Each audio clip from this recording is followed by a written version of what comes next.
Hello everyone, welcome to the Scientifuse. The Savitribai Phule University have announced examination to be held in the month of April. We all have been preparing for this exam via online learning throughout the year, but some of the subjects are not prepared well by us. So we at the Scientifuse are trying to help students to provide some video lectures, short video lectures, and notes to improve the scores. The Scientifuse is an online YouTube channel and portal where the students help other students in learning and scoring good marks. So today we will start with basic chemistry. So, so the chemistry starts with the study of bonds. Bonds, as we all know, that for example in water molecule, the water molecule has formula H2O and the structure is H bonded with O and then bonded with H.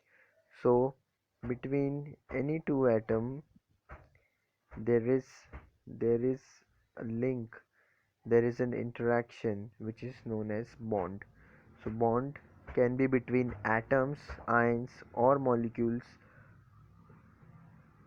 to form a chemical compound. So bond के different types है, but mainly we are going to study three types here. The first type is ionic bond, second is first type is ionic bond, second is covalent bond and third one is non-covalent bond. जो bond के नाम है वही हमें उसके property के बारे में बता देते हैं. आयोनिक बॉन्ड के अंदर the two atoms are oppositely charged और पॉजिटिव नेगेटिव अपोजिटली चार्ज होने के कारण दे अट्रैक्ट ईच अदर और उनके बीच में एक इंटरेक्शन हो जाता है, एक बॉन्ड फॉर्म हो जाता है जो आयोनिक बॉन्ड है. Then we have covalent bond. Covalent bond is the most common type of bond जो सारे ऑर्गेनिक कंपाउंड्स में, मॉलिक्यूल्स में और सब्सटेंसेस में पाया जाता है. और जो कार्बन है स्पेशली वो कोवैलेंट बॉन्ड्स फॉर्म करता है. तो कोवैलेंट बॉन्ड्स क्या है? जब दो एटम, फॉर एग्जांपल ये atom A and atom B, ये दो एटम पास में आ जाते हैं तो एज वी ऑल नो कि एटम के अंदर बीच के अंदर एक न्यूक्लियस रहता है और उसके सराउंडिंग में जो इलेक्ट्रॉन्स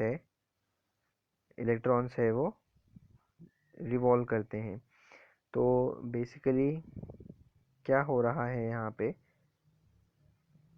पे हो रहा है कि एक एक एटम ए है, एक एटम बी है और उनके कुछ इलेक्ट्रॉन्स होते हैं जो अलग अलग सराउंडिंग में अलग अलग ऑर्बिट्स में रिवॉल्व कर रहे हैं. तो कोई जो दो प्रोमिनेंट इलेक्ट्रॉन्स है, एक इलेक्ट्रॉन ए का एक इलेक्ट्रॉन बी का साथ में आ जाते हैं और जो बॉन्ड फॉर्म करते हैं उसे ही हम कोवैलेंट बॉन्ड कहते हैं. और then there is non covalent bond. Non covalent bond के अंदर we can see hydrogen bond है जो हम आगे देखेंगे. देन हाइड्रोफोबिक बॉन्ड है, इलेक्ट्रोस्टैटिक बॉन्ड है and van der Waals force of attraction है. तो ये हमने देख लिया. और कोवैलेंट बॉन्ड के अंदर दो टाइप्स है. दो टाइप्स में हम देख रहे हैं, एक पोलर है और एक नॉन पोलर है. पोलर बॉन्ड्स के अंदर जो इलेक्ट्रॉन्स है जो शेयर हो रहे हैं, राइट, वो क्लोज टू वन न्यूक्लियस है. वो मैं बताता हूँ आपको क्या है. H2O and non polar bond में electrons are equally shared in CH4 that is methane.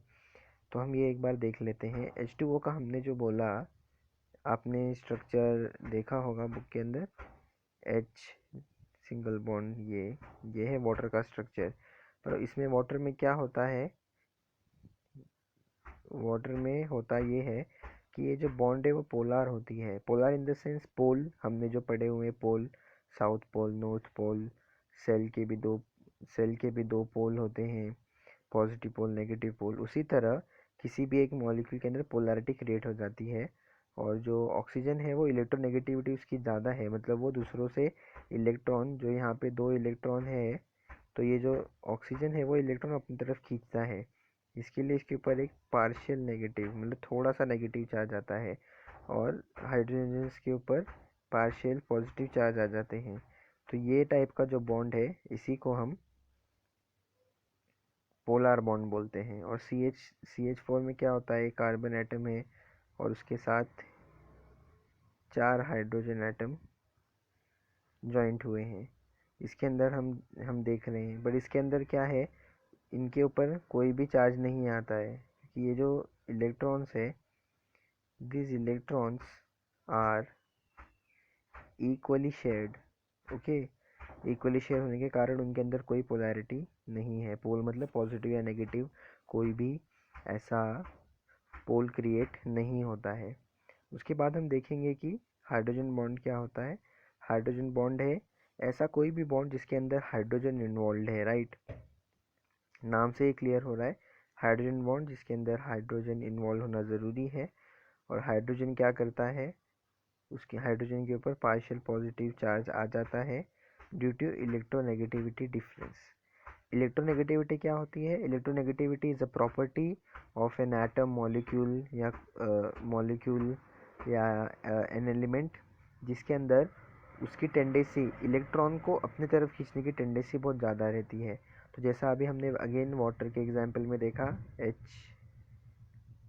H2O में, तो जो ऑक्सीजन है वो इलेक्ट्रोनेगेटिव ज़्यादा है, मतलब वो क्या करता है, इलेक्ट्रॉन्स को अपने तरफ खींचता है, इसीलिए इसके ऊपर क्या आ जाता है, नेगेटिव चार्ज, और ऑक्सीजन हाइड्रोजन के ऊपर आ जाता है पॉजिटिव चार्ज। तो इनके बीच में जो ये बॉन्ड है वो एक हाइड्रोजन बॉन्ड है।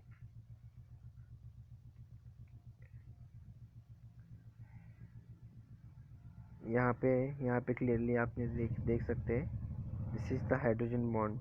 क्योंकि जो पोल्स क्रिएट हो चुके हैं दो एटम के बीच में, तो ये पॉजिटिव नेगेटिव इंट्रैक्शन के कारण होता है।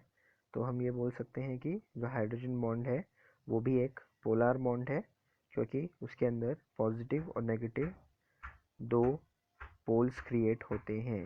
हाइड्रोफोबिक बॉन्ड, नाम से ही क्लियर हो रहा है, hydrophobia, phobia means to fear, जो पानी से डरते हैं। ये बॉन्ड्स हमें मिलते हैं लिपिड्स के अंदर, because lipids are water disliking. तो ये याद रखना है हमें कि hydrophobic bonds are the interactions of hydrophobic molecules atoms with polar solvent or molecules। इसके बाद हम देखेंगे इलेक्ट्रोस्टैटिक बॉन्ड। इलेक्ट्रोस्टैटिक बॉन्ड नाम से समझ में आएगा, इलेक्ट्रोस्टैटिक, इलेक्ट्रो मतलब जो इलेक्ट्रॉन से, स्टैटिक मतलब जो स्टेबल है, दे आर नॉट मूविंग, वो स्टेबल है। So the bond formed by attractive force between two completely और partially ionized species with opposite charge।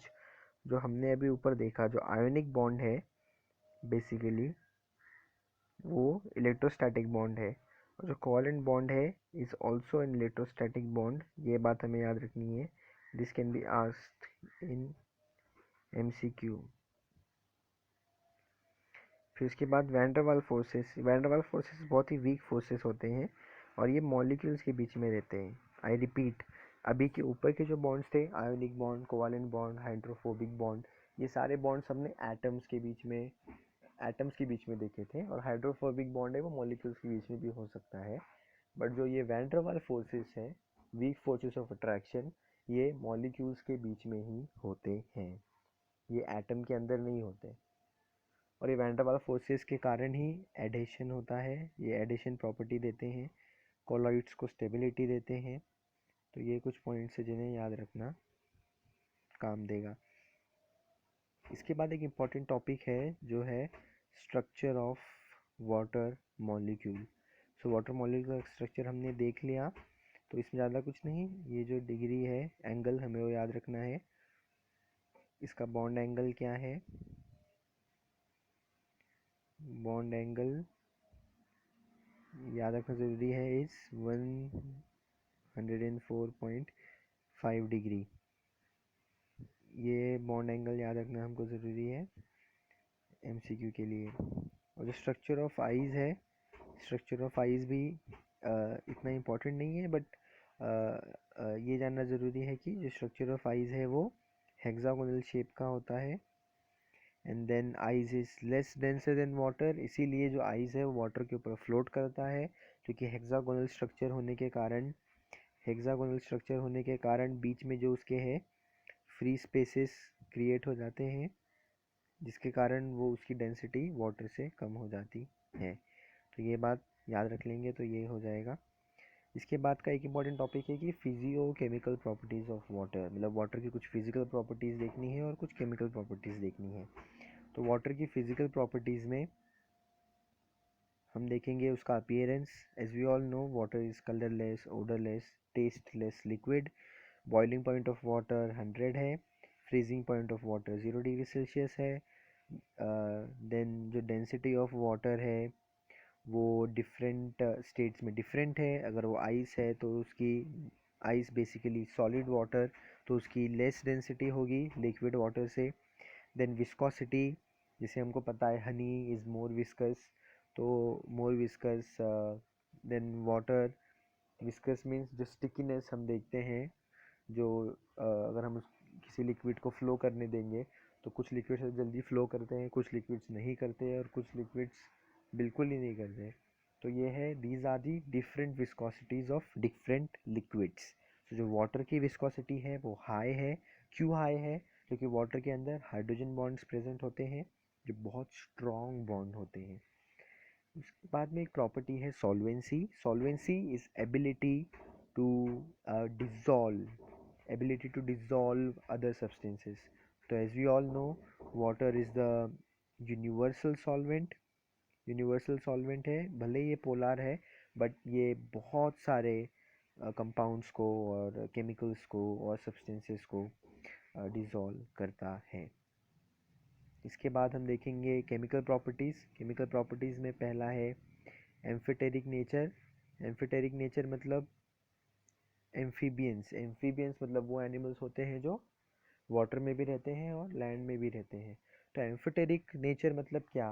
कि water can act as both acid and base. मतलब क्या? अगर वाटर को हम ऐसे केमिकल में डालेंगे जो मोर एसिडिक है देन वाटर, तो वाटर बेस की तरह बिहेव करने लग जाता है। और अगर उसको किसी ऐसे कंपाउंड में डालेंगे, ऐसे केमिकल में डालेंगे जो ज़्यादा बेसिक है, तो वो एसिडिक बिहेव करने लग जाता है। फॉर एग्जांपल जो HCl है, HCl is more acidic than water. तो एसिडिक होने के कारण water act as a base. But in ammonia, ammonia is more basic, so जो वाटर है वो एसिडिक बिहेव करने लग जाता है। तो ये बात एक याद रखनी चाहिए। Then there is hydrolysis reaction. Hydrolysis मतलब क्या? लाइसिस मतलब ब्रेक होना, हाइड्रो मतलब वाटर अगेन। तो जो वाटर है वो उसका हाइड्रोलिसिस जल्दी नहीं होता है। क्यों? क्योंकि उसका डाइलेक्ट्रिक कांस्टेंट बहुत ज़्यादा है और उसकी हाइड्रेटिंग टेंडेंसी इज़ ऐसी टेंडेंसी, वो अगेन जो दूसरों को डिज़ोल्व करती है वही टेंडेंसी है, वो वाटर की बहुत ही ज़्यादा होती है। Then water so redox reaction. Redox reaction almost सारे एलिमेंट्स दिखाते हैं, क्योंकि redox reaction is basically the fundamental reaction in chemistry. तो वाटर रिडॉक्स रिएक्शन भी दिखाता है। देन द लास्ट टॉपिक है इस फर्स्ट चैप्टर का, वो है concept of acids and base. So acids base में हमें क्या देखना है? सोरेनसन्स स्केल देखना है। जो सोरेनसन्स स्केल है is nothing but the normal pH scale, उसका नाम बस अलग से दिया है। तो हमें concept of acid base, pH and Sorensen's scale देखना है। एसिड बेस के दो तीन थियरीज है। तो पहली है एरिनियस कॉन्सेप्ट, सेकेंड है Bronsted Lowry theory and third one is the Lewis concept. तो ये तीनों ही इंपॉर्टेंट है क्योंकि तीनों अलग अलग जगह पे यूज़ होता है। जो एरिनियस कॉन्सेप्ट है वो बस एक्वस सोल्यूशन में काम आता है, मतलब अगर एसिड है या बेस है दोनों वाटर के अंदर मिले हुए होने चाहिए। जब वो वाटर में मिले हुए होंगे तभी ये थ्योरी काम करती है। तो एसिड कौन होगा? जो वाटर के अंदर H+ देगा, फॉर एग्जांपल HCl देगा, HNO3 अपने ये H+ दे सकते हैं। फिर उसके बाद में बेस कौन होगा? बेस वो होता है जिसके अंदर जो OH- देगा वाटर के अंदर, तो KOH में से OH ये दे सकते हैं, तो ये क्या हो जाएंगे? This will become the basis. इसके बाद में एक थ्योरी है लॉन्स्टेड एंड लॉवरी थ्योरी। इसके अंदर हम देख सकते हैं कि इन्होंने क्या बोला है कि जो एसिड है वो प्रोटॉन डोनर है। प्रोटॉन मतलब H+। एसिड कौन है? जो H+ देता है, और बेस कौन है? जो H+ एक्सेप्ट करता है। तो एसिड क्या करेगा? H+ देगा, जैसे कि यहाँ पे बहुत सारे एग्जाम्पल्स हैं, और बेस क्या करेगा? H+ लेगा,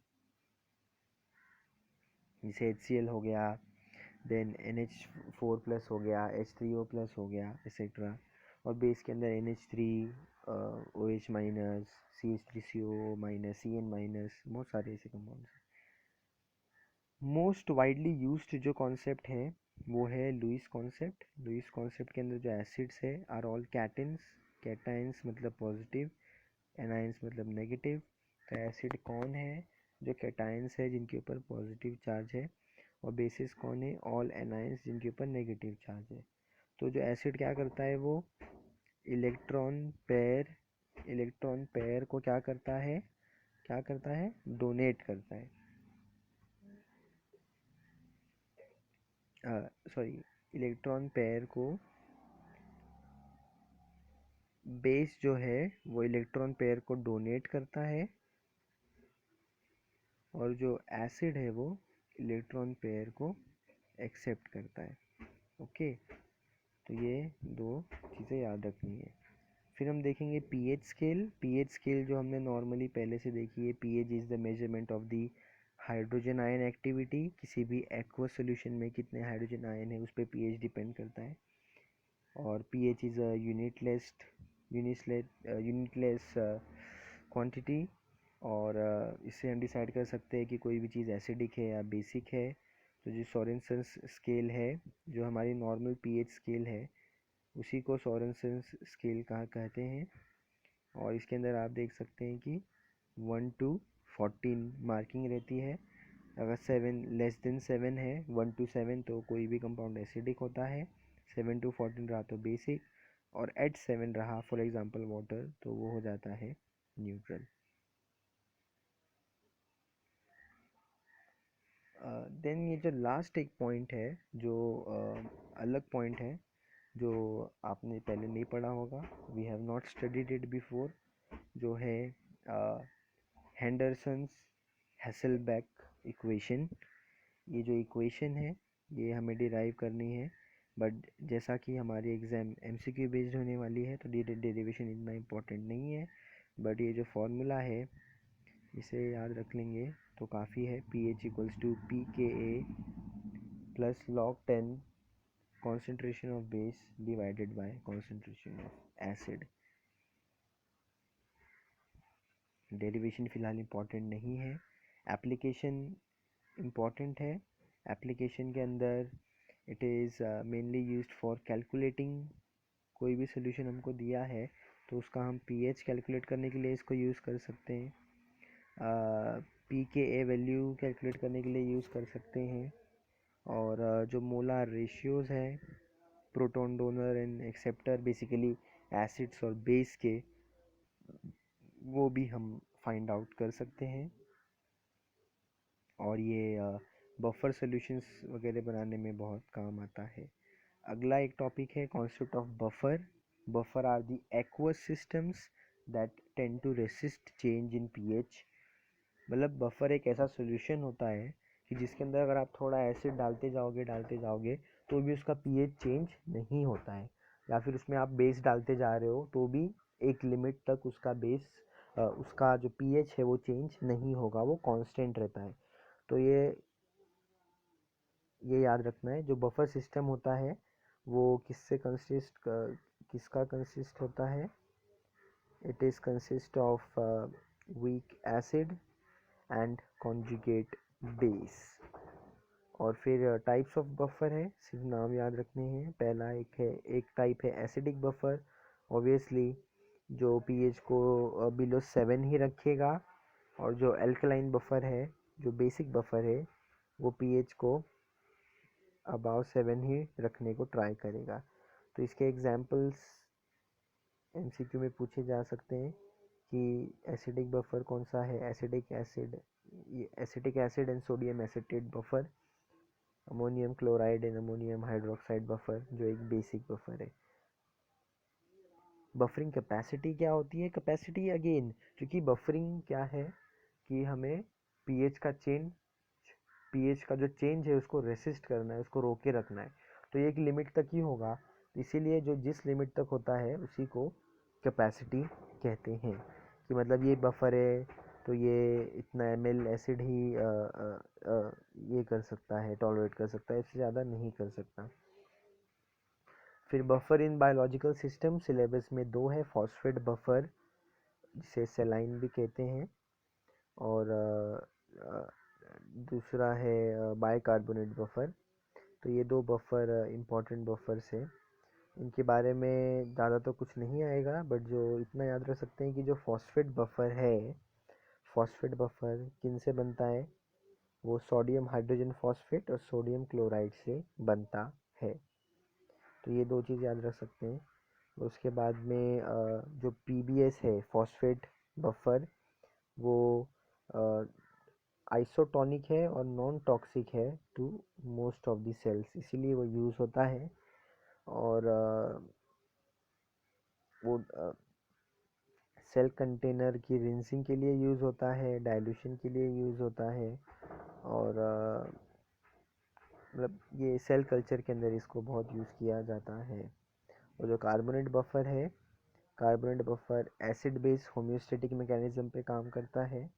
और क्योंकि इसमें बैलेंस ऑफ बाइकार्बोनेट आयन और कार्बन डाइऑक्साइड हो जाता है, तो ये this is present in our body also, जो maintains the pH of blood and duodenum.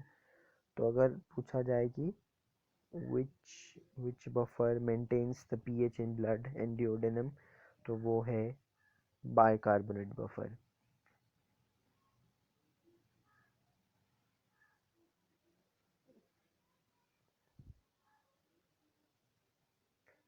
और ये एक पॉइंट पूछा जा सकता है एमसीक्यूज में कि जो ये हमारा कार्बोनेट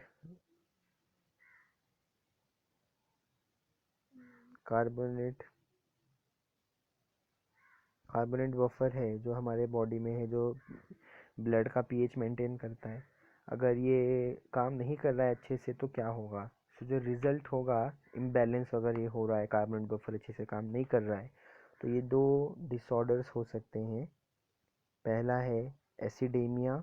एसिडेमिया मतलब जिसके अंदर जो हमारा ब्लड का पीएच है, ब्लड फ्लूइड जो हमारा है उसका पीएच है, which can become acidic, मतलब लेस देन 7.35 हो सकता है। और एल्केलेमिया भी हो सकता है। एल्केलेमिया इज जो हमारे ब्लड का पीएच है वो मोर देन 7.45 हो जाएगा, जिसमें वो बेसिक हो जाएगा। इसके कारण क्या होगा? जो एसिड बेस इम्बैलेंस हो जाएगा हमारे बॉडी में, और एसिड और जो बेस के बीच में एक इक्विलिब्रियम है वो बिगड़ जाएगा, जिसके कारण हमारे बॉडी पे हार्मफुल इफेक्ट पड़ेगा। So yes guys, that's it. This was the first chapter and we have finished it in around 20 minutes. और ऐसे ही जो 5 यूनिट्स है बायोकेमिस्ट्री की, वो ख़त्म कर दी जाएगी। और इस वीडियो को लाइक कीजिए, शेयर कीजिए हम स्टूडेंट्स कम्युनिटी में, और subscribe to the Scientific channel, where you can find the whole playlist of the syllabus.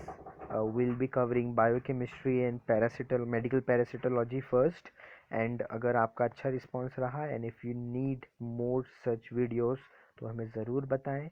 हमारे टेलीग्राम ग्रुप की लिंक है डिस्क्रिप्शन में, please join that group because ये जो PDF है, जो स्टडी मटेरियल है, वो आपको टेलीग्राम के थ्रू PDF में मिल जाएगा। So thank you very much.